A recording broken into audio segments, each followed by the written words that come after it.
মই অকণমান চাব লাগিব কাৰণ মই জাষ্ট একদম ইমিডিয়েটলি অহাৰ কাৰণে বস্তুটো এপ্ৰাইজেল এপত সেই বস্তুটো মই ভালকৈ চোৱা নাই। তেওঁলোকে অকল ইয়াতে লিখিছে যে তেওঁলোকৰ এই এপ্ৰাইজেল যিটো এপ সেই এপত তেওঁলোকে বিভেদ সৃষ্টি কৰিছে বুলি কোৱা হৈছে। গতিকে সেই বস্তুটো মই অকণমান ভিতৰত চাব লাগিব। কিবা নিৰ্দেশ কৰিছে নেকি শিক্ষা বিভাগে এটা নিৰ্দেশ দিয়া হৈছিলে আৰু সেইটো কাৰণে এটা অনলাইনো তেওঁলোকে কৰা হৈছে আৰু এইটো আমাৰ অনলাইন ব্যৱস্থা তেওঁলোকে আমাক অকণ ট্ৰেইনিঙো দিয়া হৈছিলে। সেই বস্তুটো আমাৰ DPO-TTIয়ে সেইটো মানে ডিল কৰি আছে।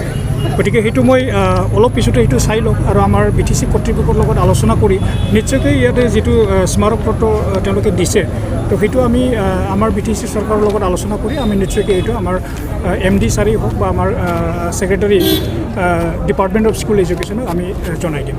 বিটিআৰত কিমানজন কণ্ট্ৰেকচুৱেল টিচাৰ আছে বৰ্তমান?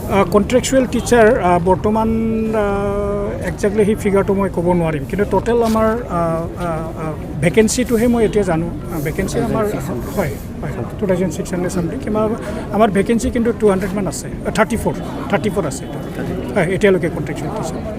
ভেকেঞ্চি পূৰণ কৰাৰ ক্ষেত্ৰত বিটিআৰ চৰকাৰ হয় ভেকেঞ্চি পূৰণ কৰাৰ ক্ষেত্ৰত সেইটো আপোনালোকক মই সেইদিনাও কৈছিলোঁ যে আমাৰ কথাটো হ'ল যে ভেকেঞ্চি পূৰণ কৰাৰ কাৰণে বিশেষকৈ আমাৰ এলিমেণ্টাৰী স্কুলত আমি ইতিমধ্যে এডভাৰ্টাইজ এটা দিছিলোঁ। কিন্তু সেই এডভাৰ্টাইজ দিয়াৰ পিছত এটা আমাৰ প্ৰব্লেম হৈ গ'ল কি যে CTET যিহেতুকে আমাৰ অসমতো তেওঁলোকে এপ্লাই কৰিব নোৱাৰে, তো সেই BTCটো আমি এনেকুৱা এটা কণ্ডিশ্যন দিছিলোঁ যে তেওঁলোকে এপ্লাই কৰিব নোৱাৰে। আৰু সেইটো কাৰণে CTET যিসকলৰ আছিলে তেওঁলোকে কেছ কৰিছিলে আৰু অনাৰেবল হাইকোৰ্টে ষ্টে অৰ্ডাৰ দিছিলে। আৰু ইয়াৰ পিছত আমি আমাৰ ষ্টেণ্ডিং কাউন্সিলত আমি এটা লিগেল অপিনিয়ন লৈছিলোঁ যে আমি কেনেকুৱা ধৰণৰ আমি প্ৰচিড কৰিম, কাৰণ আমাকতো টিচাৰ লাগেই।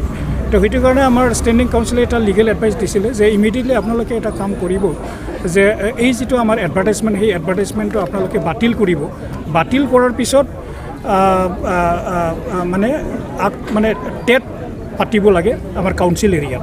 যিহেতুকে কাউন্সিল এৰিয়াত যদি আমি টেট পাতোঁ এই CTET যিসকলৰ আছে তেওঁলোকেও তাতে পাৰ্টিচিপেট কৰিব পাৰিব।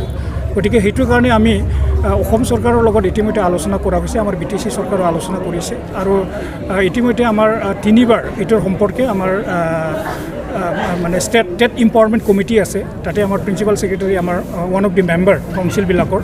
গতিকে সেইটো মই নিজেও আছিলোঁ। গতিকে এতিয়া এটা ডিচিশ্যন হৈ গ'ল সেইদিনা লাষ্ট 10 দিনমানৰ আগতে এটা মিটিং হৈছিলে, তাতে হৈ গ'ল যে সেবাই সেই টেটটো কণ্ডাক্ট কৰিব আমাৰ কাউন্সিল এৰিয়াৰ কাৰণে। গতিকে সেই টেটটো পাতাৰ লগে লগে আমি আমাৰ যিমান এটা ভেকেঞ্চি আছে এতিয়া নিয়াৰলি বোধহয় 2000তকৈ অকণমান মানে অলপ বেছি আছে 2000তকৈ। গতিকে সেইটো আমি ইমিডিয়েটলি আমি ফিল আপ কৰিম। গতিকে এইটো প্ৰচেছটো হয়তো 2 মাহমান আঢ়াই মাহ কণ্ট্ৰেকচুৱেলৰ পৰা লৈ যাব। কণ্ট্ৰেকচুৱেলৰ পৰা এইটো তেওঁলোকেতো এপ্লাই কৰিব পাৰিব, আৰু এতিয়া আমাৰ BTCৰ যিকেইটা টেট আছিলে আগত তেওঁলোকে আমাৰ ষ্টেটতো কাম কৰি আছে, ষ্টেট পুলত কাম কৰি আছে তেওঁলোকে, আৰু কণ্ট্ৰেকচুৱেল SSA কণ্ট্ৰেকচুৱেল হিচাপেও তেওঁলোকে কাম কৰি আছে। তো নিশ্চয়কৈ তেওঁলোকেও মানে এই ৰেগুলাৰেশ্যন কৰাত বা ৰেগুলাৰ যিটো পষ্টৰ কাৰণে আমি ৰিক্ৰুটমেণ্ট কৰিম বা প্ৰচেছত তেওঁলোকে এপ্লাই কৰিব পাৰিব, তেওঁলোকে আৰামত জইন কৰিব।